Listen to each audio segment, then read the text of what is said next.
Hi everyone, how are you? Thank you so much for subscribing and giving me the thumbs up. I think that you have to get 100 and something to go live. So if I get that many subscribers, then I will just maybe go live. I appreciate your support, and it means that more people are listening. The reason why people are listening is because this case does not make sense. There is no way that people with an IQ above 42 think this makes any sense. Okay? This publication, this special people edition, okay, has the story we're referring to right in front, okay? And I kept it here for reference of our last discussion. Now, I think that I am correct in speculating that there are two companies that have a lot of money and a lot to lose, and those two companies have a cease and desist against YouTube or any other social media platform to the effect that if they use any of the names of the company or any of the individuals involved, they are culpable of violating the cease and desist. Sorry about that. I was trying to move the cord. So, as we have seen in recent events, people who were monetized, who aren't even harshly saying one side or the other, but they're monetized true crime channels, and they have been demonetized and taken down. There's one very credible true crime channel that I even used when I was in college to cite some articles from, because it is that credible. Had 5 million subscribers, and this family has managed to have that channel taken down. This family, this is the mother that is pictured, has a son that I never heard of. I never saw him having anything to do with the kids or anything, and based on some of the things I've seen him say, I think that he's developmentally disabled. But he is very let's see, when I looked at it, it said, "Hi, my name is blah blah blah blah. I'm SW's little brother. Here's my PayPal account." I've never seen anybody be that forward. Most of us, even if we're hungry, aren't going to say we're hungry, and we don't have money to buy food, we're not going to say it. I have never, ever seen an adult male say, "Hi, I'm SW's little sister," so somebody's little sister. Here's my PayPal account. I don't get it. Anyway, I had COVID really severely, and I had COVID meningitis, and I've not healed from that yet. My kids think it's hilarious because of the basic level of brain damage I have. They love COVID mom because I don't remember things that they tell me, Apparently I'm a little bit more lenient than I ever was. So if I say the wrong word, but you guys know what I'm referring to, please accept my apology, because it's diagnosis, I think, aphasia. I think that's the word. Where I'm meaning to say a word, but the wrong word comes out. So I apologize if that happens. Anywho.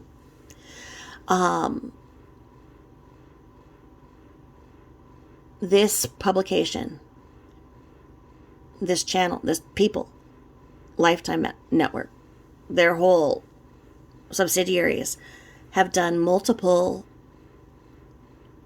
episodes, stories, documentaries on this case, and they continue to be the top rated.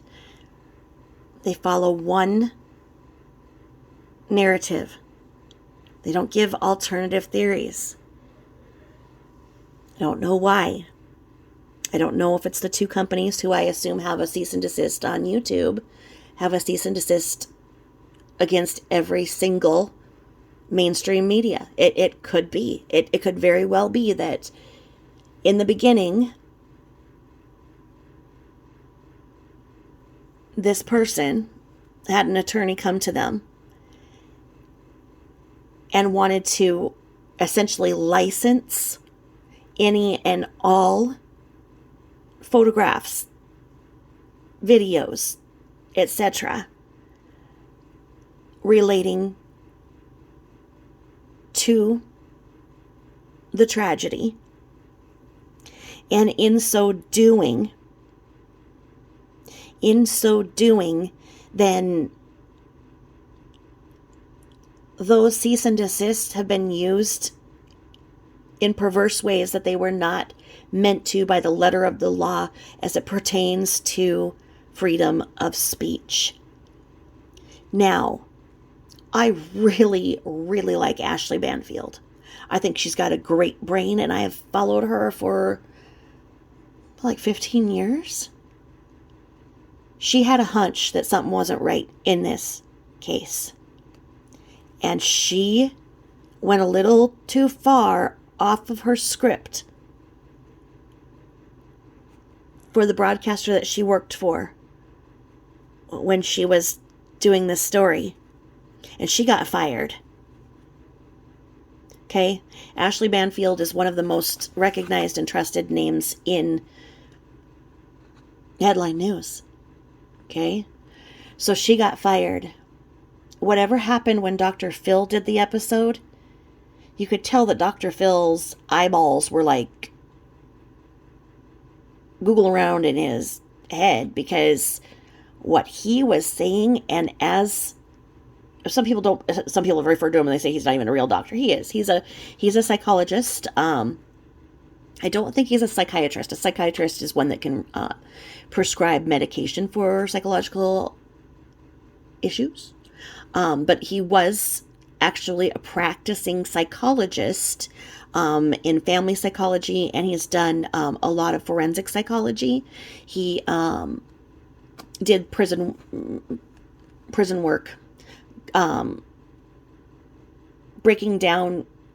Forensic psychology is not as you would assume. People think that, oh, you're in forensic. Oh, cool. You know, you do what they do on the show CSI. You go and you find a fingernail and you match it to the person whose hand it came off of. And whoa, what do you know? They were a big mafia person and they were here, and there you go. And you can wrap up the crime in an hour. No.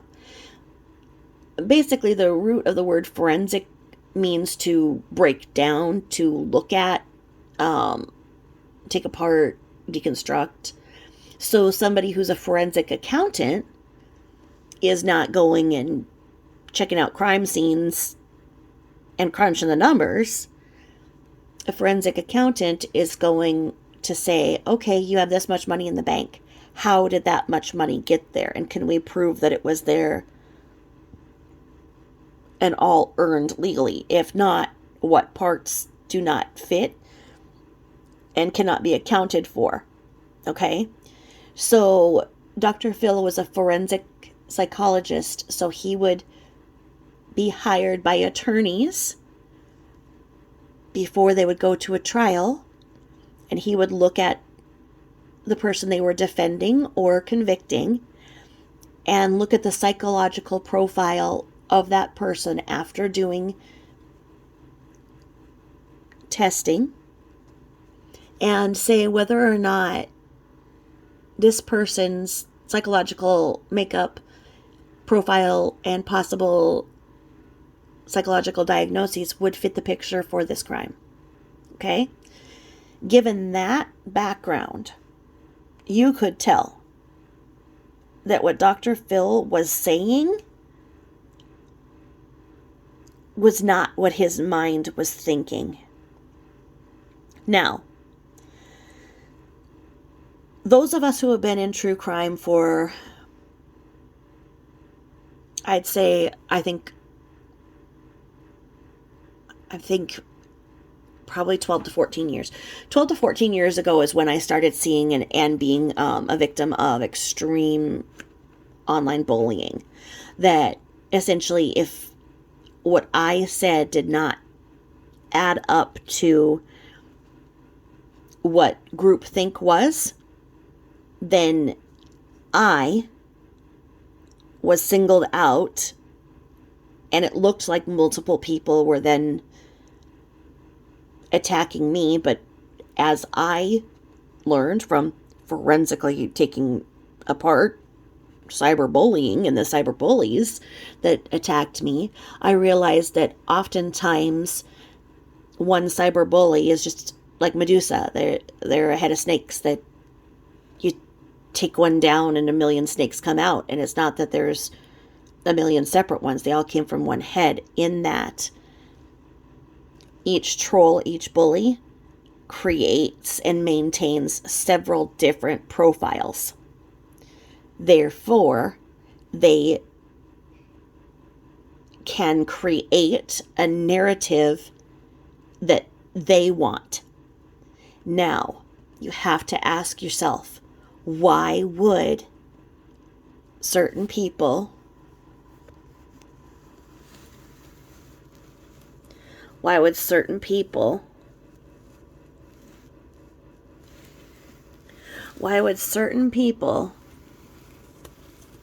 want a narrative that's not necessarily true?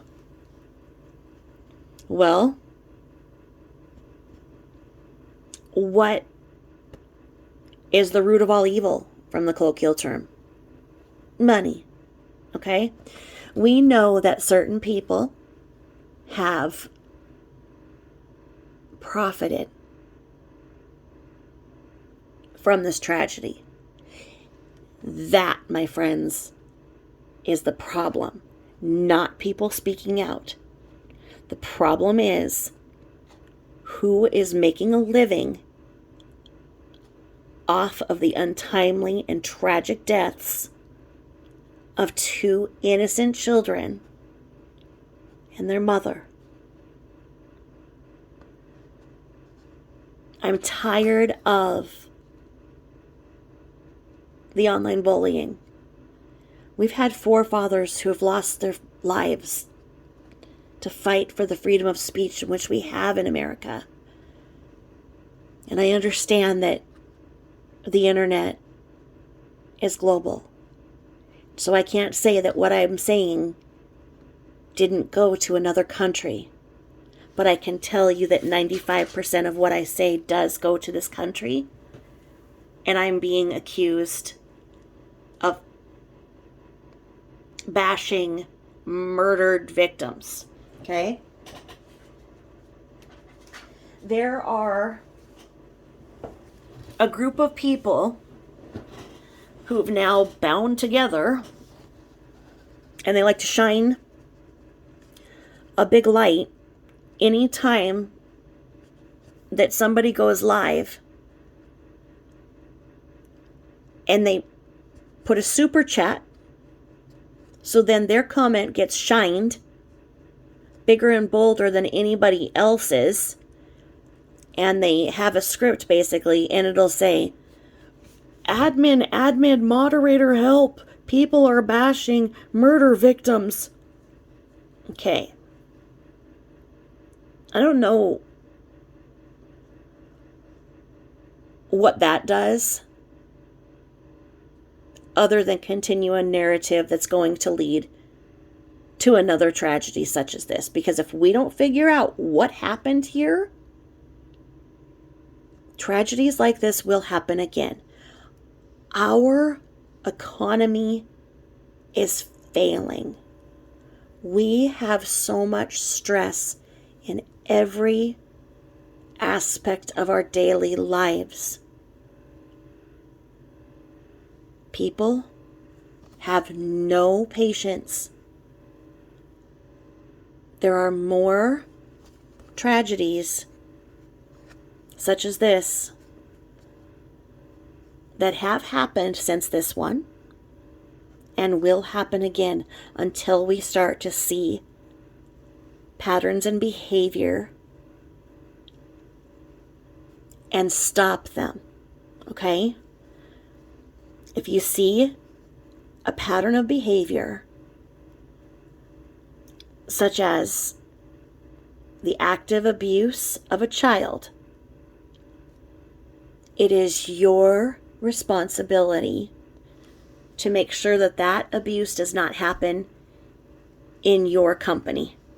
Okay? Meaning that if you are a guest at somebody's home, you're a guest, and you observe them abusing, demeaning, or any other type of abuse, because people aren't going to necessarily be so bold as to hit their child in front of you. They're going to do everything short of it.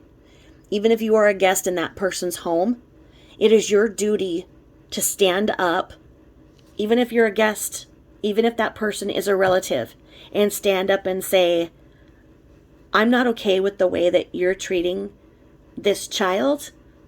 I'm not okay with it, and I can't have that occur in my company, in my presence.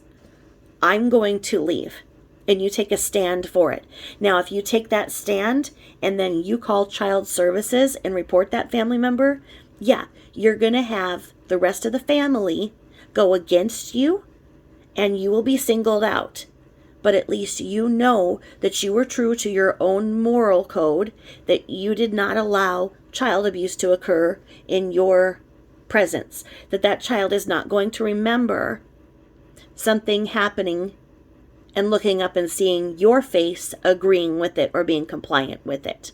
That is your duty. That is your duty as an adult, as somebody who likes true crime, as somebody who follows true crime. That is your duty. Your duty is not to go and patrol the internet and say that people are bashing murder victims. Because nobody is. Nobody is bashing murder victims. That doesn't even make sense. Okay? We need to pay attention to the living. Now, these same people will say, oh, what a wonderful wife. What a wonderful mother. Oh, yes. Where were you when these people were alive? And if you feel so strongly about supporting young mothers and young families, what are you doing to make that happen in your life? Do you bring diapers to your neighbor's house when you are bored? Do you go over and offer to help an overwhelmed mother in the grocery store? I'd love to hear what all of these people who shine a light on what they feel is not making sense, because there's a lot of things that just make sense that they call bashing a murder victim. It's just so freaking ridiculous. And that's why it doesn't happen in real life, because you'd see these bumbling idiots for what they are. They'd be in the middle of a conversation and yell this out. What would happen? You'd be like, okay, it didn't happen. Are you having some kind of an episode? This is why it happens online, and this is why it's only a few people with a lot of different profiles that they're all managing, that are all in their head. We have reached an age where people who are not capable of deep thought can have a name for each mood and each personality that they have in their head. Okay?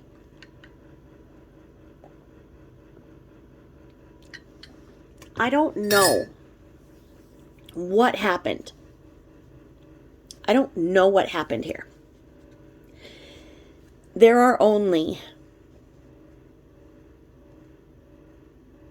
really two people who know what happened here.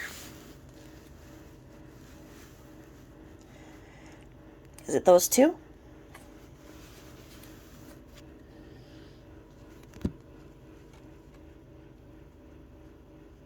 Is it those two? Because those three aren't here to tell us. Now, these same people who try to shine a light on what they perceive as bashing a murder victim, these same people believe that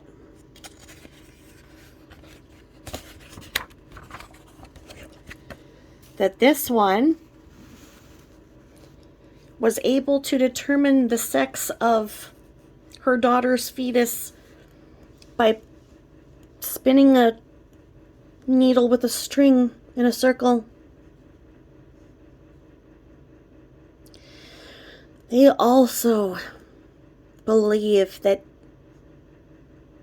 those voice boxes, that you see the ghost hunters using, those EVPs, where it sounds like you're trying to tune in a radio station when you're in the middle of nowhere and it gives you, a lot of static and they believe that they have been able to put together that same narrative from those voice boxes. That those voice boxes aren't bashing anybody. That those voice boxes are saying what happened. Bizarre. So anyway, I saw a rather salacious rumor in a chat. I'm going to say I saw it because I read it. So I saw it in a chat yesterday on somebody who was going live, and I was reading it in the chat, and at first I dismissed it as the most ridiculous thing I had ever heard. And about 2 hours later, I was like, what if that was true?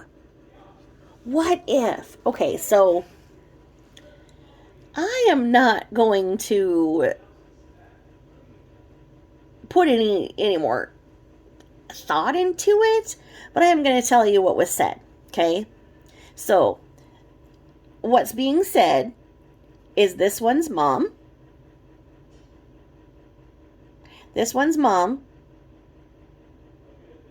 was upset because, okay, you ready?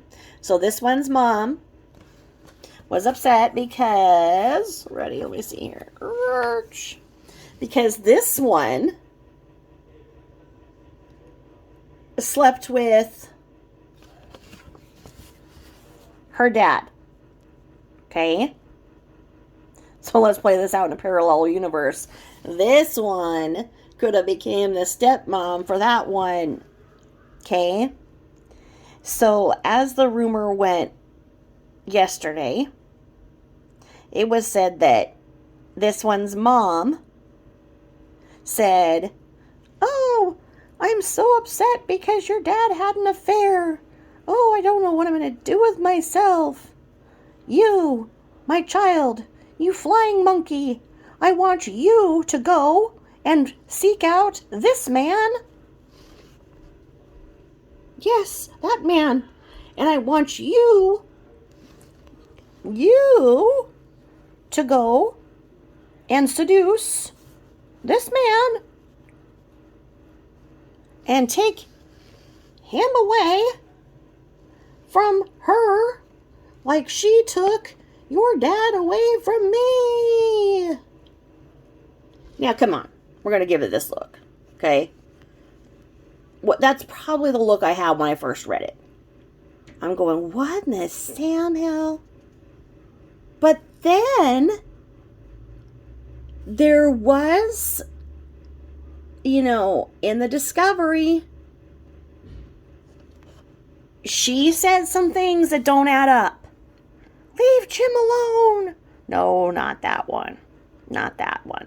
She said some things that didn't add up. She said that she had never heard of this one before, nor this one. But I believe that it was proven. Now, pardon my COVID brain because I don't remember if this is a fact or not. Somebody can speak on this if it is. That before they even met, before these two even met, this one had apparently Googled these two adults, more specifically about him and where he worked. Okay? Before she had even met him, before she worked at the company that he did. Now, is it possible, somebody's going to need to tell me in the discovery, if it's possible that the dates add up, that then she went, because she's in the same line of work, she was a contractor, so she could go from place to place in that line of work. Was she sent as a flying monkey to go and take him from her because she did that to her dad? I don't know. But if it is true, because she said that she had never Googled them and never did anything like that, and I believe she said that on Dr. Phil as well. And Dr. Phil was like, bullshit. Because everybody checks everybody out on social media. You just do. It's not necessarily meaning you're going to go pork them. But, you see somebody, or whatever, or you're interacting with somebody online, or, I don't know. You just, curiosity. We used to be able to sit around and watch people. Now we got to Google them. So, if that was true, my God, because that would have meant that he was played and this wasn't true. Like she's some kind of Russian fembot spy who goes and seduces him and makes him a big homewrecker that goes on to do what these headlines say, because let me see, where does it say? And I don't know. I mean, it's so ridiculous. I don't know. What do you think? What do you think? You think that's plausible? I don't know. But one thing is true. We're leaving Jim out of it. We sure are. Because there was nothing in that rumor about Jim. Just leave Jim out of it. Don't leave Jim in. I don't know. But I gotta tell you one thing. What? What in the world was going on that was so bad in this picture that he has chosen to take this life of living behind bars until his dying day? What was happening here that was so bad that he doesn't even want to defend himself? I mean, come on. Do you guys know the case of Sarah Boone? Pretty sure that's her name. Like I say, if it isn't, sorry, it's COVID brain, but maybe you guys will understand if I tell this story. So anyway, this chick,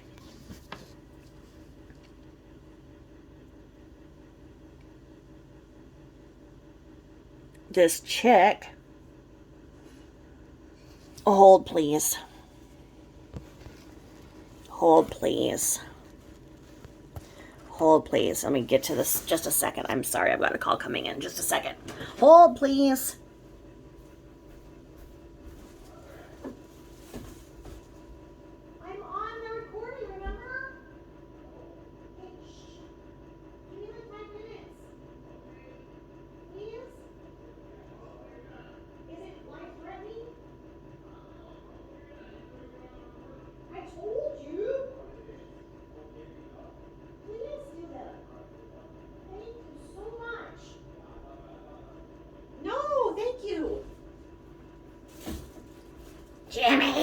Jimmy, turn off the Wi-Fi.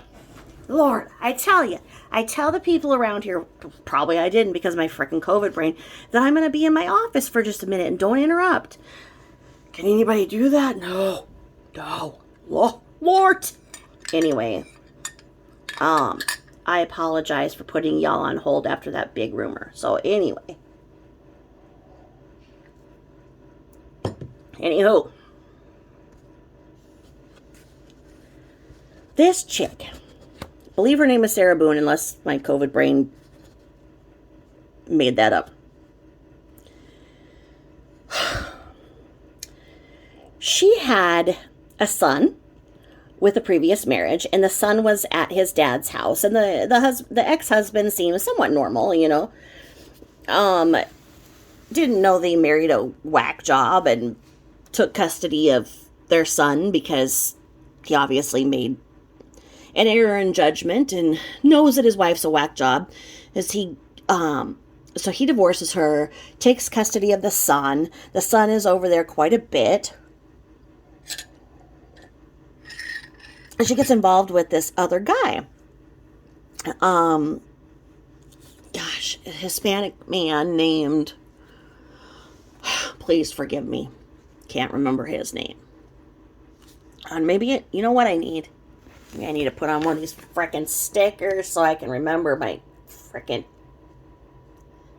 name. Anyway, okay, so this chick gets involved with this younger Hispanic guy, and she has her own apartment, and the son, who she shares custody with, comes over, she takes him to school, whatever, right? So anyway, they have quite a lot of problems, her and this new younger guy. Like, they are the domestic violence cover photo of whatever, right? They have knock him out, drag him out fights. He cheats on her. You know, she's resorted to, you know, hitting back, and I think they both had went to jail for domestic abuse in the very recent timeline from what happened. So she decides that, you know what, they're gonna have a play day, and not with a son. No. With the younger guy, and he's not that much younger. I mean, he's an adult, and she wants to decide to play, they're going to play checkers and hide and seek and all this. 2 adults. Okay? They're not going to drink. They're not going to do anything. They're going to just have a game day, and they're going to have a great game day, and she got some puzzles and some games, and they were just going to play games, but then they started drinking, as they always did. And she bought, I think they proved 2 bottles of wine from the store that night, or the night prior, whatever. And then anyway, both bottles were empty. I believe that's what the investigators found. So they consumed 2 bottles of wine, or she did. But she decided, hey, let's play hide and seek. Let's play hide and seek to the effect that you go and you cram yourself in this frickin' suitcase, and I'm gonna zip it, and I'm gonna put you in the suitcase, and we're gonna play hide and seek, okay? And so apparently he consents, because we don't see him consenting and folding himself up like a frickin' pretzel, but somehow he does. And she pulls the zipper, but she says she didn't shut it all the way, and she's calling it hide and seek. And she videotapes it, and the poor guy is like going, so you see this suitcase, this, you know, just almost comical if it wasn't tragic. You see the suitcase. So let's say this is the suitcase, okay? You see this suitcase over in the living room, and it's going, Sarah, I can't breathe, let me out. And she's like, yeah, that's my name, don't wear it out. And he's like, Sarah, let me out, let me out. And she's like, why? He's like, I can't breathe, Sarah, this isn't funny, let me out. And she goes, you know what? That's how it feels when you cheat on me. You like it? Yeah. Yeah. And he's like, Sarah, Sarah! At some point, they saw that the suitcase flipped. So he was able to get his weight enough to do that. And then she decided to go put herself night-night, as she says. So she put herself night-night, left him, and he's down here in the suitcase. Sarah! Sarah! Sarah! And she wakes up 12 hours later, and she decides, maybe I should have some coffee. Maybe I should do this. Oh, is that suitcase? Oh, did I leave him in there? She goes and finds him in there, obviously purple and dead. And so what does she do? She calls the ex-husband.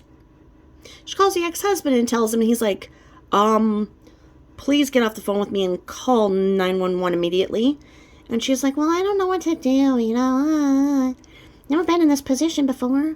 So she calls 911 and tells them, and they're like, ma'am, you need to start CPR.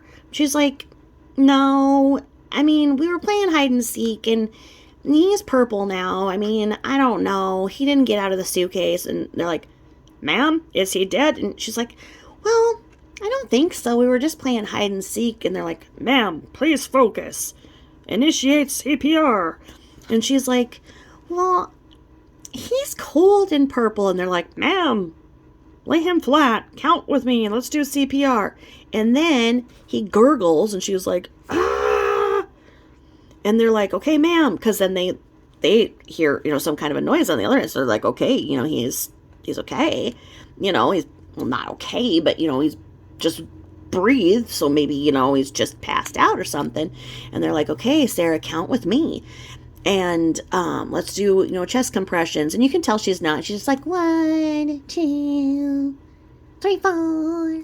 She's like not even paying attention, right? So then she goes and they interrogate her outside, right? Outside the apartment. She's like, can you go get my Dr. Pepper? Because, I'm totally parched. I don't like to get thirsty. Okay, I'm improvising a little bit. I don't know if it was Dr. Pepper. Maybe it was just water. But anyway. They were like, were you guys having any problems? No, we were just playing hide and seek. And, the ex-husband came over and they interviewed the ex-husband, who gave a little of a better picture of what was really going on, that she had a lot of problems and that this was maybe a malicious act. And they took her phone, and in that, when they took apart her phone, or they, forensically investigated her phone, that's when they found this horrifying video of the suitcase going, Sarah, Sarah, help, I can't breathe, Sarah. So, it was absolutely freaking horrifying, right? And she's in the interrogation room, and she doesn't see a problem with what she did. She's like, we were just playing games, and you know what? I'm not sure what's going on here, because I am a phenomenal mom. I am exceptional with my son. I am perfect at everything I do. So, I don't know what's going on here, but, I need to get home, okay? So, anyway, with COVID and whatnot, she's been incarcerated for, I believe, 2 years, and her trial is upcoming. But you can look at her and say, the elevator doesn't go all the way freaking up. That, a lot of buildings have a number. They go from 12 to 14. They don't put level 13 because it was once thought to be bad luck. If you look carefully, it really isn't bad luck. I don't know. Anyway, her elevator just basically lands at that 13 and doesn't go anywhere. You can tell. You can have a Dr. Phil go in there and have them do a complete assessment of her mental faculties, and you can see that elevator does not go all the way up. That she sees nothing wrong with what she did. She had not 1 ounce of empathy, terror, horror. Can you imagine? Can you imagine? And she sat there and said, well, I didn't do it all the way. He could have gotten out if he wanted to. You know what? I think he pretty much would have gotten out if he wanted to. I think that as the trial probably the trial, I'm assuming the trial will be televised because this much has been. They'll probably state that he was, I think the term is burked, B-U-R-Q-U-E-D. I remember another true crime case where beautiful girl, was she like 19 or 20, and they had folded her in a garbage can, and essentially your body crunches on your diaphragm, so you're not able to take in. Although, because here's another thing, okay? This is what pisses me off when I had COVID, because my oxygen was really low, and they didn't believe me at first at the ER because I looked fine, and they said, if you can talk, your oxygen is fine. Well, was his? No. You can have extremely low oxygen levels, blood gas levels, and whatnot. You can teach yourself to breathe very shallow to survive, and that's not giving you full oxygenation. And that's where a lot of people who had COVID got in a lot of trouble, because they still, assumed that they could, talk and whatnot, but they were doing, what's it called? Accessory breathing. Accessory breathing. Oh, anyway. My point here is that you can look at that dumbass and you can say there's something that doesn't go off. Her mind is not there. That she is indignant, does not believe she did anything. She's void of any comprehension, understanding whatsoever. And she does not understand why she is incarcerated. And I think that she's already fired 1 or 2 lawyers. I think she's just not easy to get along with, if you will. But the cops that interviewed her, it was a male and female, they were not friendly to her, okay? They talked to her, but they were clearly giving her a verbal ass kicking. So you go to this scenario, and the Hamburglar frickin' woman and her partner were chummy with him, okay? Tell me this. If you thought for a second that this man actually disposed of these 3, would you be rubbing the shoulders of this man and talking sweet to him? If you were a seasoned investigator, I believe she's a federal, wasn't she CBI? Wasn't she Colorado Bureau of Investigations? Wasn't she CBI? So a federal investigator. If you're a freaking federal investigator and you look like the Hamburglar with your freaking weird ass sweater, why would you massage his shoulders if you clearly thought that he did this? If you really thought he did this, don't you think that you and your partner would be kind of giving him the Sarah Boone treatment? Like, okay, you dumb fuck, does this really make sense? I mean, that's my thing, is that, and then they went and visited him in the Wisconsin prison, and they're like, here, we brought you a treat. Yeah, we brought you chocolate milk and candy.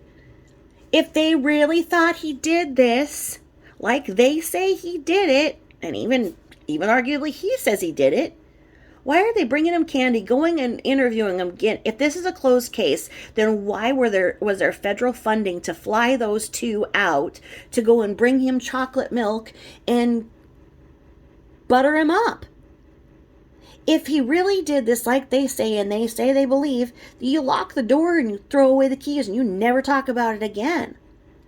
But you have a case that is sealed tight, so that if anybody asks it, there's no problem, and it's not a problem of bashing murder victims or violating freedom of speech or anything like that. Because if there are any questions in a signed, sealed, and delivered case, So what if there's questions? Okay? So what if there's questions? Is it any freaking circumstance that the other crime of the freaking century, JonBenet Ramsey, happened in that state? What happens in that state that they can't figure out a case and they can't answer the questions? If you can't answer the questions, you didn't do your job right. Okay? And that's the problem. So because they didn't do their job right, then these rumors or possible scenarios come up that this one slept with that one's dad, so this one went and slept with that one to get even. I don't know. But there's something. Because the two companies involved, no matter if that's how they hooked up, okay? Is that how they hooked up? Is that why the Google searches were there way before? Who knows? Did she accidentally fall in love with him even though she was sent to just be a flying monkey for her mother? I don't know. Bottom line, if they were having an affair and they worked for the same company, that company is culpable for a sexual harassment lawsuit, hostile work environment, etc., etc. So one can assume this one got a big fat check. I don't know if they left Jim out of it or not, but this one got a big fat fucking check, I'll tell you that much. And she's living in parts unknown, right? That's what I'm assuming. And that's why that company doesn't want to talk about it. I mean, how weird that company did not have any cameras on their big ass oil tanks that are, I mean, I'm no genius, but if I were a property owner, a company that had volatile chemicals on my land, you can damn sure bet that I would have cameras from every angle operating 24/7 in addition to paid security. Okay? And I'm not talking about, wonderful security. I'm talking about paying somebody to, be on the night shift and eat chips and popcorn in their undercover vehicle that you get from a retired police vehicle auction, just so it looks like somebody's there and drives around the property. I mean, how was there no security there and everything? And at this point, I don't know what happened. I don't know what my opinion is on this. Okay? But I'm going to tell you this. I don't believe it the way that it's being sold to me. I don't believe this at all. I don't believe that he did this. I don't. Because look at what they say here. After he claimed that his pregnant wife and 2 young daughters had disappeared, Chris Watts confessed to their brutal killings, part of a twisted plan to start his life over with a new girlfriend. Okay, come on. Come on. That doesn't pass the sniff test. Okay? There's a lot of questions about CW's intelligence, or lack of it. I'll agree to that. Okay? But he wasn't that dumb. And then, look at the way they did this one. Come on. Let's talk about salaciousness. Red and black. The colors of the frickin' devil here. They do this. Look at that. Okay? Look at that. Look at that. Cops knew to keep an eye on the spouse and the parent and the close friend. The ties that bind can lead to vicious crime. That doesn't even flow right. But anyway. Killer in the family. Come on. Now, what was that? Who that? Says that is Chris and Shanann in their 2012 wedding photo. Seemed happily married, but the husband secretly wanted his pregnant wife out of the way. Come on. Is that true? Grandma, what do you think? Okay. Here, let's put it in red and black. Justin Lee reacts. Come on now, as Justin says. I've listened to his things, and he's a hoot. He's a hoot and a holler. he was saying that, was it Netflix that just redid the documentary and said that it was the top rating all-time documentary. Like it's hit all of the top numbers.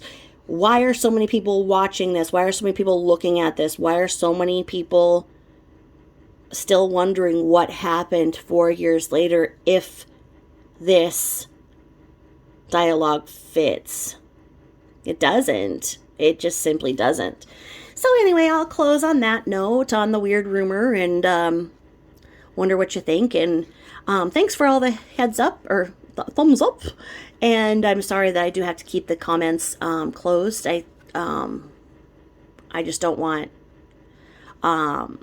my comments to be taken over by those that shine the light on what they perceive to be bashing.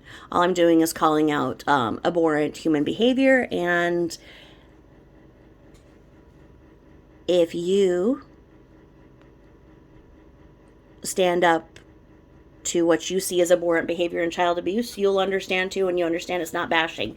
It's identifying behavior that was not acceptable and may have led to something that we need to make sure never happens again. And yeah, you ask yourself one more time, what was going on here that was so terrible that he would rather accept and not argue with a life dressed like this until his dying days in a cage, where he's not even trying to say, hey look, I was influenced by silly sickers, or I snapped because there was something so wrong going on. You don't know. We don't know. He needs to talk. And maybe someday he will. Until then, we'll keep playing the game of Clue, I guess. All right, thank you all for listening, and thank you for subscribing. And if you haven't subscribed, please sub. Thank you. Bye-bye.